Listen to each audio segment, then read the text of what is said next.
अस्सलाम वालेकुम वरहमतुल्लाहि वबरकातुहू। दोस्तों, आउं यहाँ अली हसन अब्बासी। किताब आहे असीं लोचूं लोह में, जेल डायरी, लेखक रशीद भट्टी। छापो पहिरियों, छापे जो साल 2014 ईस्वी। छपाईंदड़ माय पब्लिकेशन। लिख पढ़ लाइ office number 5, first floor, Aqsa tower, mission road, Sukkur. Mobile number 0321398503 grey colour जे ख़ूबसूरत पके जिल्द में 391 सिफ़नि जो ही किताब सादे कागज़ में ऐं सनी लिखाईअ में, जंहिंजे मुंहं ते जेल जी शीखुनि वारी दरी या दरवाज़ो ऐं पुठियां रशीद भट्टीअ जो मुख़्तसर तारीफ़। रशीद भट्टी अज़ीम लेखक, सिंध जो सपूत, अॾोल ऐं आदर्शी इंसान हो। हिन जी समूरी जिदोजहद ऐं जाखोड़ जो मर्कज़ सिंध हुई। सच चवण लाइ थोरो खौरो थियणो पवंदो आहे ऐं मूंखे अहिड़ी खोराइप रशीद भट्टीअ में नज़र आई। मासूम ॿार जहिड़ो उजरो अंदरि रखंदड़ हिन अॾे इंसान वटि कड़ो लहजो फ़क़ति सिंध दुश्मननि लाइ हूंदो हो, पोइ चाहे उहे कहिड़े बि रूप में छो न हुजनि। अदब खे ज़िंदगीअ जो मक़सदु सम्झंदड़ ही लेखक पंहिंजे लिखणियुनि सां बि पंहिंजे धरतीअ वांगुरु ई कमिटेड रहियो। वञण जे अज़ाब वारनि ॾींहंनि में पंहिंजे ॿोलीअ जे बचाव लाइ ऐं धरतीअ जे हक़नि लाइ कयल हिन जी जिदोजहद नई सिंध जी तारीख़ जो हिकु अहम हिसो आहे। सिंध में तरक़ी पसंद तहरीक सिंधी अदबी संगत जो हू सरवाण ऐं अखियुनि ॾिठो शाहिद हुयो। तमामु ॾुखियुनि हालतुनि में बि सिंध जे हिन आशिक़ नाउमीदियुनि ऐं मायूसियुनि खे पंहिंजे वेझो अचणु न ॾिनो। बार बार गिरफ़्तारियूं ऐं जेल जूं सख़्तियूं हिन जे हौसले खे लोॾे न सघियूं ऐं हू ज़िंदगीअ जे वेढ़ में आख़िर ताईं अरोड़ जे जबलनि जियां अटल रहियो ऐं हुन कॾहिं बि हार न मञी। कहाणियुनि ऐं ड्रामनि खां सवाइ हिन जूं फ़िकिर अंगेज़ लिखणियूं हिन जे ॾाहप जो दलील आहिनि। जेल जी हिन डायरी असीं लोचूं लोह में नई सिंध जी सियासी, समाजी ऐं अदबी हालतुनि जो हिकु लाज़वाल तारीख़ी दस्तावेज़ आहे। अदल सुमरो, पब्लिशर नोट। रशीद भट्टीअ जो ही किताब असीं लोचूं लोह में रुगो जेल डायरी न आहे, पर सिंध जी जदीद सियासत जे तारीख़ जो हिकु अहम दौर बयानु करे थो। 20वीं सदीअ जे 60 ऐं 70 वारो ॾहाको सिंधी अदब जो अदबी तोड़े सियासी हवाले सां सुनहरी दौर लिखियो वेंदो आहे। उन दौर जा अहम वाक़िया हिन किताब में मिलनि था। सिंध में क़ौम परस्तनि ऐं वफ़ाक़ परस्तनि जी सियासत जा अंदाज़ बि बयानु कयल आहिनि त अदब बाबति बि अहम मालूमात मुहैया कई वई आहे। सिंध जे ॿिनि अज़ीम अदीबनि मोहतरम शेख अयाज़ ऐं मोहतरम रशीद भट्टीअ जे फ़लसफ़ानी ॻाल्हि ॿोल कंहिं क़ीमती सरमाए खां घटि न आहे। रशीद भट्टी सिंधी समाज खे जंहिं अंदाज़ में जेल में वेही बयानु कयो आहे, उहो पासो समाजी साइंस जे कंहिं ॼाणू जो लॻी रहियो आहे। अदब ऐं सियासत में सिंध सां केरु दगा ऐं केरु वफ़ा करे रहियो हुयो, उहे राज़ बि हिन किताब में खुली रहिया आहिनि। कंहिं कहिड़ियूं ग़लतियूं कयूं या खाउनि कहिड़ियूं ग़लतियूं थियूं ऐं कीअं थियूं या करायूं वयूं, उनजो तज्ज़ियो तारीख़ी वाक़िअनि सां गॾु बयानु थियलु आहे। दुनिया में अहिड़ा घटि माण्हू हूंदा आहिनि जेके पंहिंजे ज़ाती ज़िंदगीअ खे अहिड़ी ईमानदारीअ सां पेश कनि जो पढ़ंदड़ हैरान थी वञे। रशीद भट्टी जन पंहिंजी रुमानवी ज़िंदगीअ तां पर्दा खयां आहिनि। हिननि जेके प्यार कया से बि बयानु कया अथाऊं, उन करे गुमान थींदो आहे त ही संदन जेल में लिखियल डायरी जहिड़ो कर आत्म कथा बि हुजे। कंहिं हद ताईं आहे बि जो हिननि जेल वारनि ॾींहंनि ताईं पंहिंजे नंढपण खां वठी डायरी लिखण ताईं लॻभॻि समूरा वाक़िया लिखिया अथाऊं ऐं साण गॾु पंहिंजी सियासी ऐं अदबी ओसर जा अहवाल बि ॾिना अथाऊं। हिन किताब में रशीद भट्टीअ जी ॿोली ऐं वाक़िअनि जे बयानु करण जो ॾांहुं अहिड़ी मुग़ालते में विझी छॾे थो जो ईअं थो लॻे ॼण को नाविल पढ़िजी रहियो आहे। पर हक़ीक़त उहा आहे त अहिड़ा हक़ीक़ी वाक़िया बयानु कया आहिनि जेके बयानु करण लाइ वॾी हिमत जी ज़रूरत हूंदी आहे ऐं अहिड़ी हिमत रशीद भट्टी करे ॾेखारी आहे। हिन किताब जे सिलसिले में इदारो मोहतरम रशीद भट्टीअ जे फर्ज़ंदनि ख़ालिद भट्टी ऐं सचल भट्टी साहिबनि जो तमामु घणो थोराइतो आहे, जन पंहिंजे वालिद जो ही अज़ीम पोरियो छपाइण लाइ ॾिनो, जॾहिं त महर ख़ादिम प्रूफ़नि ऐं किताब जे मुसवदे जे सिलसिले में साथ ॾिनो। मोहतरम अयाज़ गुल जा बि थोराइता आहियूं, जन जूं इदारे खे हिन किताब जे सिलसिले में बहितरीन सलाहूं मिलियूं। उन्हनि सभिनी साहिबनि जा लख लाइक़। वज़ा क़ील लहुम ला तुफ़्सिदू फ़िल अर्द क़ालू इन्नमा नहनु मुस्लिहून। जॾहिं उन्हनि खे चयो थो वञे त मुल्क में ख़राबी न पखेड़ियो त चवनि था असां त सुधारींदड़नि मां आहियूं। अल क़ुरान सूरह बकरा।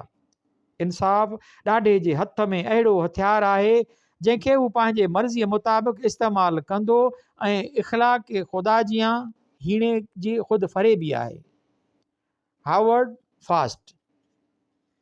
रशीद भट्टीअ जे डायरीअ ते लिखियल 2 अखर मूंखे सम्झ में नथो अचे त भट्टीअ जे हिन जेल जी डायरीअ ते मुक़दमे जी शुरूआत किथां करियां, छाकाणि रशीद भट्टी, शेख अयाज़, कादर सिद्दीकी, रुकनुद्दीन कासमी, तनवीर अब्बासी, हनीफ़ मंगी, इलाही बख़्श शेख ऐं ॿिया केतिरा दोस्त जन जो हिन किताब में बार बार ज़िक्र आयो आहे, या डॉक्टर मोहम्मद उमर जागीरानी, हमीद सिंधी, उहे समूरा उहे दोस्त आहिनि जन सां गॾु या उन्हनि जे छांवरनि में मां ज़िंदगीअ जो काफ़ी अरसो गॾु गुज़ारियो आहे।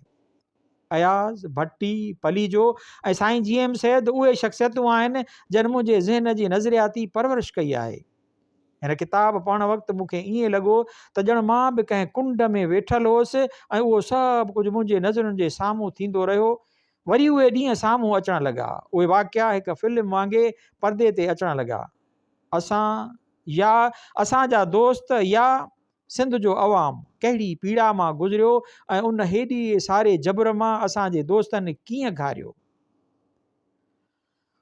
सिंध ऐं सिंधी अवाम जे इश्क, दरबदरियूं, शहर नेकालियूं, जेल ऐं सऊबतूं असांजे यारनि खे घाण ऐं बाहिम्मत अॾोल इंसाननि जियां बाइज़त ज़िंदगी गुज़ारण पंहिंजे आदर्शनि ते का बि सौदेबाज़ी न करण जो वॾो सबक़ु समायल आहे। सिंध सदियुनि खां पंहिंजी ख़ूबसूरतीअ सां मालामाल हुजण जी सज़ा ऐं भोगना मां कीअं गुज़री आहे या गुज़री रही आहे, उनखे सम्झण लाइ पहिरियां ई सिंध जे सियासी ऐं समाजी तवारीख़ खे पढ़णु ऐं परखणु तमामु ज़रूरी आहे।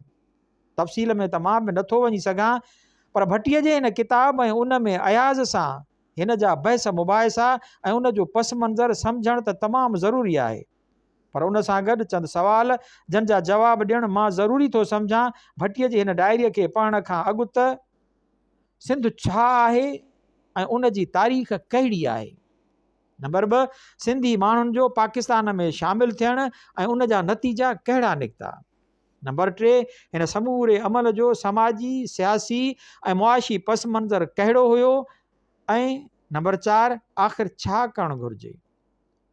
सिंध जे तारीख़ जे आगाज़ जो नुक़्तो अज़ीम सिंधू तहज़ीब जे ज़हूर खे सम्झणु घुरिजे, जेको मसीह खां अॻु 2,500 ऐं 3,000 सालनि जे विच धारे थियो। सिंधू तहज़ीब जी पहिरें मुशाहिदे सां उहा असांखे हिकदमि आला तरीक़े सां मुनज़म ऐं तरक़ीअ जे ओज ते पहुतल हिकु अहिड़ी रियासत उभिरियल नज़र अचे थी जंहिंजो बुनियादु दरियाई मैदाननि में तामीर थियल हिकु अज़ीम शहर ते रखियल आहे। सिंध जी ख़ुशहाली, अमन पसंदी ऐं माण्हुनि जो सुभाउ ॿाहिरनि हमला आवरनि खे सॾींदे नज़र अचे थो। मिस्री, ईरानी ऐं यूनानी सिंध ते काहूं कंदा रहिया, पर पोइ सिंध जी सरज़मीन तां ग़ाइबु थी विया। मोहम्मद बिन कासिम जे हमले खां अॻु बि अरब सिंध ते कई हमला करे चुका हुआ। मोहम्मद बिन कासिम जे दौर ख़तमु थियण खां पोइ इस्लामी दौरु शुरू थियो ऐं राय घराणो ऐं उन जो राज जेको कश्मीर ताईं फैलियल हुयो ख़तमु थियो।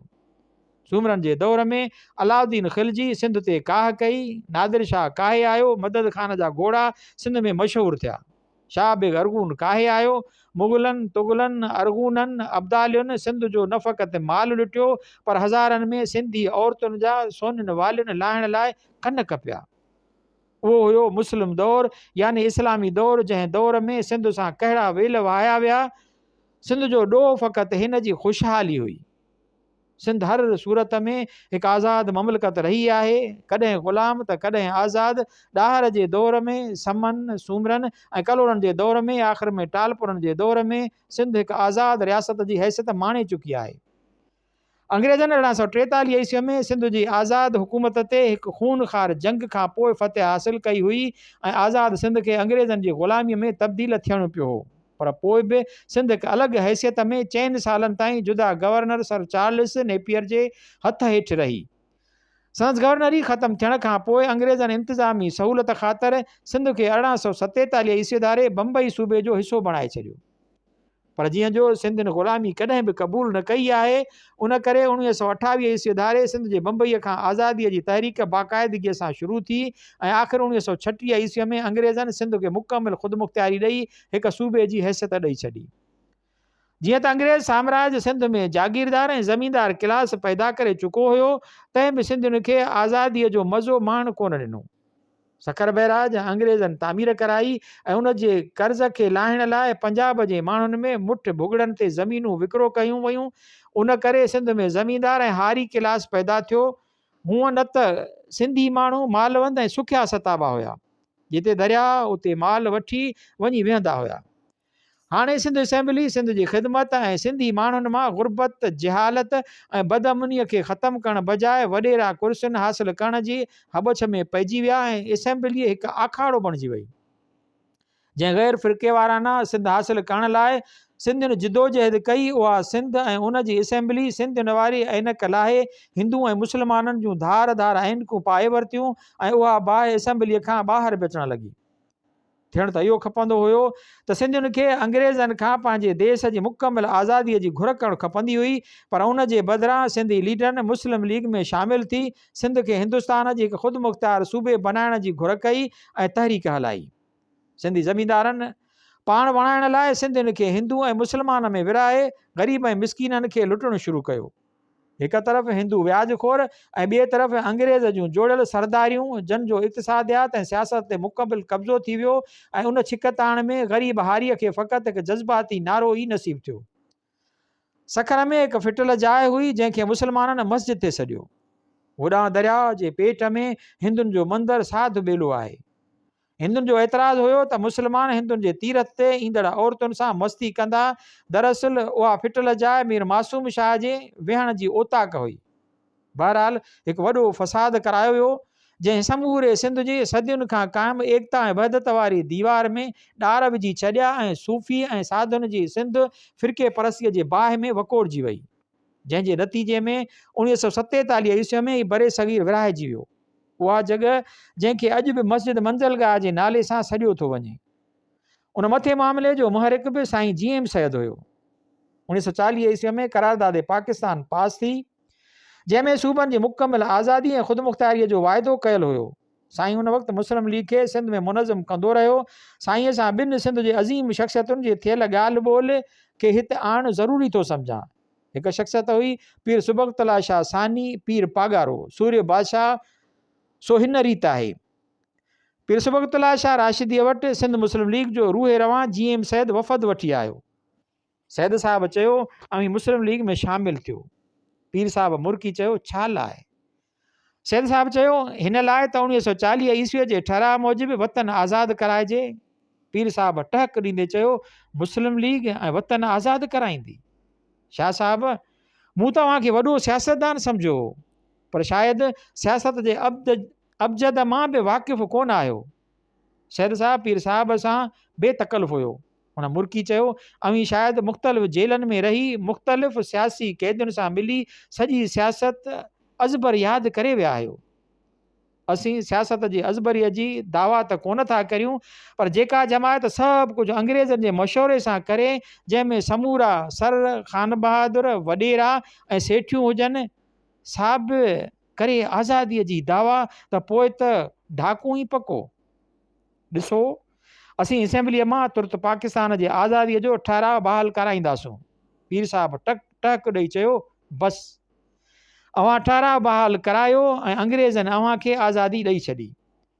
शाह साहिब यादि रखो, अंग्रेज़ अवल त पाकिस्तान ॾींदा ई कोन, पर जे हिंदू ठाह ते न आया त कुझु ॾिनाऊं बि खणी त उहो पाकिस्तान अहिड़ो वढियल ऐं चिचरियल हूंदो जंहिंजी वाघ केतिरा ई वरियत वरी बि अंग्रेज़नि जे हथ में हूंदी। सैयद साहिब थोरो जोश में अची चयो असां हिननि अंग्रेज़नि खे पंहिंजे आज़ादु वतन में को बि दख़ल थियणु न ॾींदासूं। पीर साहिब टहक ॾेई चयो ऐं अवीं हूंदव किथे? शाह साहिब भुलियल आहियो, विढ़ण लाइ अवीं हूंदव ऐं फ़तेह वक़्तु वागूं उन्हनि जे हथ में हूंदियूं जे अंग्रेज़नि जा अज़ली ग़ुलाम हूंदा। अव्हांखे खीर जे मख वांगुरु कढी फिटो कयो वेंदो, बल्कि शक न आहे जो जेल में बि रखिया वञो। जेकॾहिं ज़िंदगी आहे ऐं असांजी पेशन गोई सची निकिरे त पोइ ॿुधाइजो त सियासत मां घणो केरु थो ॼाणे। साॻी रीति साईं GM सैद ऐं ख़ान बहादुर अलाह बख़्श सुमरे जे विच में जेका गुफ़्तगू थी हुई उहा हिन रीति आहे। तूं GM सैद हींअर सम्झी थो त पाकिस्तान क़ाइमु थियण सां सिंध जे सभिनी मुश्किलातुनि मुसीबतुनि ऐं ख़राबियुनि जो हल हासिलु थींदो। उहो तुंहिंजो ख़्यालु ग़लति आहे। अॻिते हली तोखे मालूम थींदो त असांजे मुसीबतुनि ऐं मुश्किलातुनि जी शुरूआत पाकिस्तान क़ाइमु थियण खां पोइ थींदी। डॉक्टर अलामा इक़बाल जी 1930 ईस्वीअ वारी all India Muslim league Allahabad वारे ख़ुतबे खे गौर सां पढ़ंदे त तोखे मालूम थींदो त उन मूजिबि सिंध जी आज़ादी ख़तमु करे उनखे पंजाब जे ताबे बणायो हो। हिन वक़्तु तोखे हिंदू आमिल जी दिमाग़ हिंदू सेठे जी लूट खसूट हैरान ऐं परेशान करे छॾियो आहे।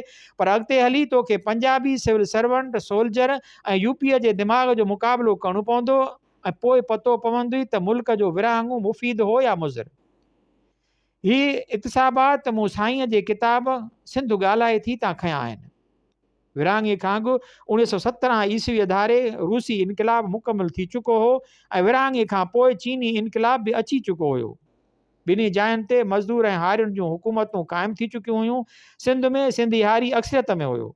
पाकिस्तान ठहण करे सिंध मां सिंधी पढ़ियल ॻढ़ियल ऐं विचोलो तबिको हिंदुनि जो हुयो। सो लॾ पलाण करे हिंदुस्तान हलियो वियो। उन्हनि जी जाइ ते हिंदुस्तान मां ख़ासि तरह सां उहो तबिको जंहिं हिंदुस्तान में बदअमनी फैलाई हुई उहे विगोड़ी क़िस्म जा माण्हू अची सिंध में आबाद थियण लॻा। कुझु मशरिक़ी पाकिस्तान में आबाद थिया जेके बि हिंदुस्तान जे बिहार जे इलाइक़े जा विगोड़ी क़िस्म जा माण्हू हुया। सिंध में हिंदुनि जूं छॾियल मिल्कियतूं हिंदुस्तान मां आयलनि में विरहायूं वयूं। हिंदुनि जे छॾियल नौकरियुनि ते बि यूपीअ जे आयल उर्दू दाननि खे विहारियो वियो। पाकिस्तान जी वाहिद क़ौमी ॿोली उर्दूअ खे पधिरो कयो वियो जंहिं ते मशरिक़ी पाकिस्तान में विगोड़ थिया ऐं पोइ पाकिस्तान जूं 2 क़ौमी ॿोलियूं ऐं 2 क़ौमी शाइर ज़ाहिर कया विया, हिकु बंगाली ॿी उर्दू, हिकु काज़ी नज़रुल इस्लाम ऐं ॿियो अलामा इक़बाल। सिंधी हारीअ खे अंग्रेज़ जे क़ाइमु कयल जागीरदार ऐं ज़मींदार समूरा फ़सुल खणी पाई पाई लाइ मुहताज करे छॾियो हो। हारियुनि में बुख बीमारी ऐं जहालत आम हुई। हिननि सां जानवरनि खां बि बदतर सुलूक रवा रखियल हुयो ऐं हींअर बि आहे। हिंदुस्तान खां कुझु तरक़ी पसंद कम्यूनिस्ट बि आया जिन में सजाद ज़हीर ख़ासि तरह सां पेश हुयो। उन्हनि हिकु हल्का अहबाब ठाहियो पर उन्हनि जो मसइलो दुनिया के मज़दूर एक हो जाओ। सिंध में मज़दूर हुयो ई घटि, उन करे ईअं ई लॻो ॼण हिंदुस्तानी कामरेड जो सिंधी ॿोली कल्चर ऐं हारियुनि जे पीड़ा सां को बि वास्तो कोन आहे। भटीअ जे डायरीअ में उहे तासरात बि वाज़िह आहिनि। पाकिस्तानी सियासतदान करारदादे पाकिस्तान 1940 ईस्वीअ तां फिरी विया। समूरा सूबा ख़तमु करे 1954 ईस्वी धारे पाकिस्तान जा 2 यूनिट ठाहिया विया, हिकु बंगाल यानी मशरिक़ी पाकिस्तान, ॿियो सिंध पंजाब सरहद ऐं बलोचिस्तान खे हिकु करे मग़रिबी पाकिस्तान। सिंधियुनि खे दफ़्तरनि कॉलेजनि ऐं यूनिवर्सिटियुनि मां बेदख़ल कयो वियो। सिंधी वॾेरा अॻु अंग्रेज़नि जी ग़ुलामी कंदा हुया, हींअर नवनि अंग्रेज़नि जे ताबे थी विया। पंजाबी ऐं हिंदुस्तान मां आयल सिविल सर्वेंट ऐं फ़ौजियुनि पाण में गॾिजी समूरे मुल्क खे लुटणु शुरू कयो। लखनि एकड़नि ते फैलियल सिंध जूं ज़मीनूं फ़ौजियुनि ऐं ॿाहिरां आयल सिविल सर्वेंटनि में विरहायूं वयूं। सिंध जे दरिया ते कब्ज़ो कयो वियो। सिंध जी सामूंडी पटीअ खे कब्ज़े में आणे छॾियाऊं। 1958 ईस्वी में फ़ौजी आमिरियत क़ाइमु करे कराचीअ मां तख़्तगाह लॾाए वञी इस्लामाबाद क़ाइमु कयाऊं। बलोचिस्तान जी समूरी माइदनियात ते बि पंजाबी ऐं हिंदुस्तान मां आयल इस्तेसाली तबिक़नि कब्ज़ो कयो। बंगाल जी चांहि सिणी सिंधियुनि जे क़ीमती काठ काग़ज़ नारेल वग़ैरह ते बि बिहारियुनि ऐं पंजाबी इस्तेसालनि कब्ज़ो करे छॾियो। उन्हनि जे ख़िलाफ़ु जंहिं बि आवाज़ पे उथारियो उनखे बेदर्दीअ सां कुचलियो थिए वियो। जेल कोड़ा ऐं ॿियूं अनेक मुसीबतूं नाज़िल थी वयूं। सिंधी वॾेरे उर्दू दान तबिके पंजाबी मफ़ाद परस फ़ौजी ऐं सिविल ब्यूरोक्रेसी हर क़िस्म जी लूट खसूट ऐं ज़ुल्म रवा रखियो। सिंधी अदीबनि उन्हनि हालतुनि में सिंधी अदबी संगत जोड़े वरिती जिन में शाइरनि ऐं अदीबनि क़ौमी इतिहाद क़ाइमु कयो ऐं सिंध जे हक़नि जे आज़ादीअ जी तहरीक शुरू कई, जंहिंमें शेख अयाज़, मोहम्मद इब्राहिम जोयो, ग़ुलाम रब्बानी आगरो, रशीद भट्टी ऐं बाद में ॿिया केतिरा ई दोस्त शरीक थींदा विया। उन विच में साईं GM सैद ऐं हैदर बख़्श जतोई बि उन तहरीक में शरीक थी विया। अदीबनि में घणो करे विचोले तबिके सां तालुक़ु रखंदड़ ऐं के निहायत ई मिसकीन ऐं ग़रीब तबिके सां तालुक़ु रखंदड़ हुया, पर छाकाणि जो ही सिंध जे ज़मीर इंसाननि जो क़ाफ़िलो जुड़णु लॻो, उन करे दिले यज़दां खे ॾकिणी थियणु लॻी। सिंधी अदबी संगत वॾी तहरीक हलाई जंहिंजो बरे सग़ीर में मिसाल नथो मिले।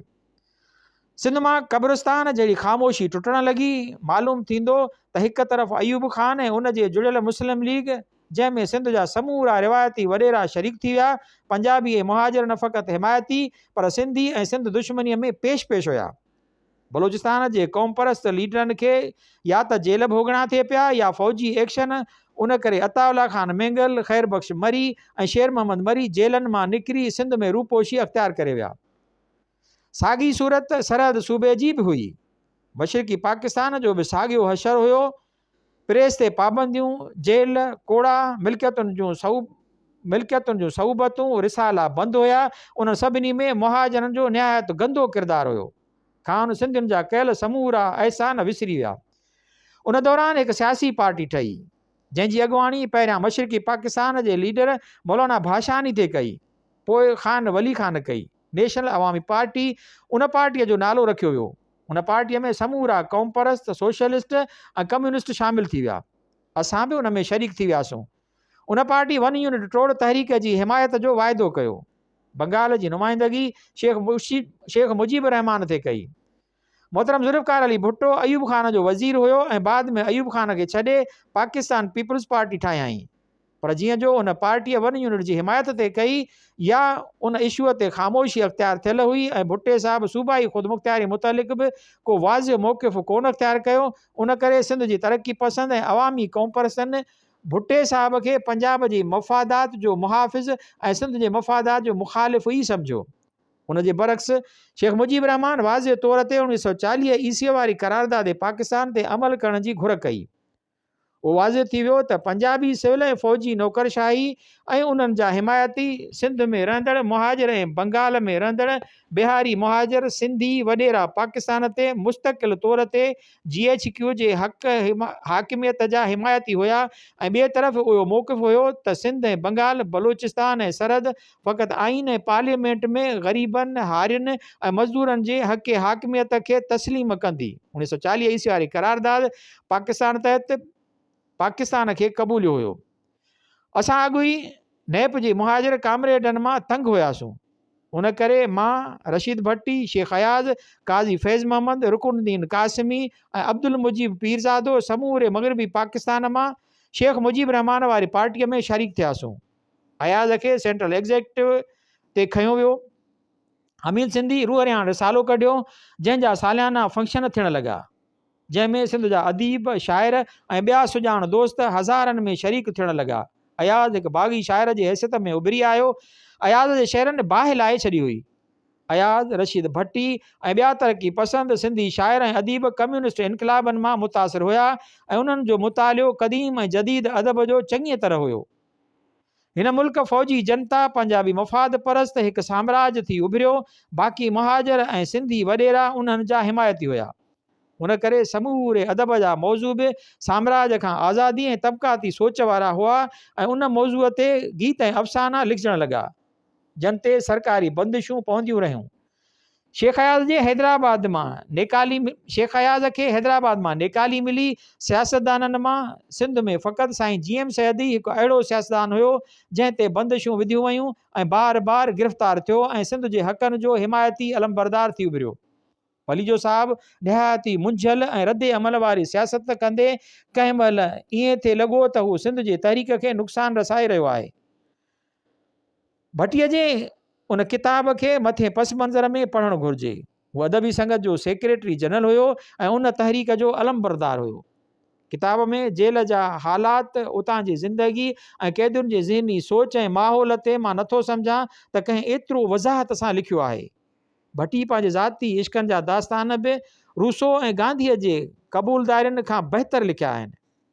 कूड़नि केसनि में फाथल हिकु फ़ौजी अदालत मां सज़ा खाधल अदीब, जंहिंजो क़सूर फ़क़ति एतिरो हुजे त हू पंहिंजे पढ़ियल ऐं ॾुतड़ियल अवाम सां थींदड़ बेइंसाफ़ियुनि जी फ़क़ति कलम ज़रिए करे हुन पंहिंजे औलाद जो फ़िक्र ओड़े पीउ जी तड़प, वफ़ादार ज़ाल जी बीमारीअ जो ओनू जंहिं तरह सां पेश कयो आहे, शायदि ई कंहिं अदीब ईअं करे ॾेखारियो हुजे। केतिरा ई लिकी भॼी विया, केतिरनि माफ़ियूं वठी जान छॾाई, पर ही दोस्त आख़िर घड़ीअ ताईं, मरण घड़ीअ ताईं पंहिंजे उसूलनि ते क़ाइमु रहिया ऐं सिंध ते शहीद थी विया। उहे आहिनि हिन डायरीअ जा पस मंज़र। ईंदड़ नस्ल खे सिंध जे आज़ादीअ जी जंग विढ़णी आहे। ॿियो को बि रस्तो कोन बचियो आहे। उन लाइ साइंसी इनकलाबी तरीक़े सां ई कुझु थी सघे थो। मूं वटि बि चंद पल ऐं घड़ियूं बचियूं आहिनि, शाल वक़्त ऐं उमिरि कंहिं मक़सद ते क़ुर्बान थींदे गुज़री वञे। हिन किताब में भट्टी साहब लाइ ऐं पलीजे साहब लाइ के राया आहिनि। उहे उन वक़्तु हुया जॾहिं भट्टी ऐं अयाज़ जेल में हुया। ॿाहिरि निकिरण खां पोइ भट्टी ऐं पली जो खीर खंडु थी विया। अयाज़ भट्टी साहब खां वाइस चांसलर अयाज़ भुट्टे साहब खां वाइस चांसलरी वरिती। हिकु क़ैदीअ जी सोच ऐं आज़ाद पंछीअ जी उॾाम में वॾो फ़र्क़ु आहे। हिकु पिंजरे मां दुनिया ॾांहुं निहारण महिल हुन आज़ाद पंछीअ जी सोच में फ़र्क़ु अची थो वञे। सिंध जे पढ़ियल हारियुनि जो हाल अॼु बि साॻियो आहे। जहालत, गुरबत, बेरोज़गारी, बेवसी, बुख अॼु बि आहे। अॼु बि माइरूं पंहिंजे ॿारनि खे बुखियो थियूं सुम्हाइनि। अॼु बि वॾेरा इक़्तिदार जी हबछ में सिरणियुनि वांगुरु छिता थी पिया आहिनि। कंहिं बि क़िस्म जे लैंड रिफॉर्म्स जो प्रोग्राम कोन आहे। महाजर अॼु बि आमिरियत ऐं पंजाबी फाशिस्ट जो हिमायती आहे। सिंध ऐं सिंधी दुश्मनीअ में वतन दुश्मन आहे। उहो अॼु बि फुरलुट में शामिल आहे ऐं लॻे थो त मुहाजिर खे हिन धरतीअ जो माल खपे, धरती न खपे ऐं हितां लुटे फुरे कंहिं ॿिए ॾे हलियो वेंदो।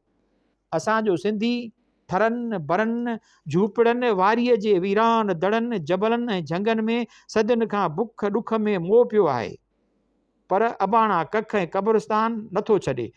मुहाजिर सिंध जा वसायल ॻोठ ऐं शहर छॾे कराचीअ जे फ्लैट मिटाइण ऐं उनखे विकिरो कंदे कॾहिं किथे त कॾहिं किथे लॾो खयों थो वठे।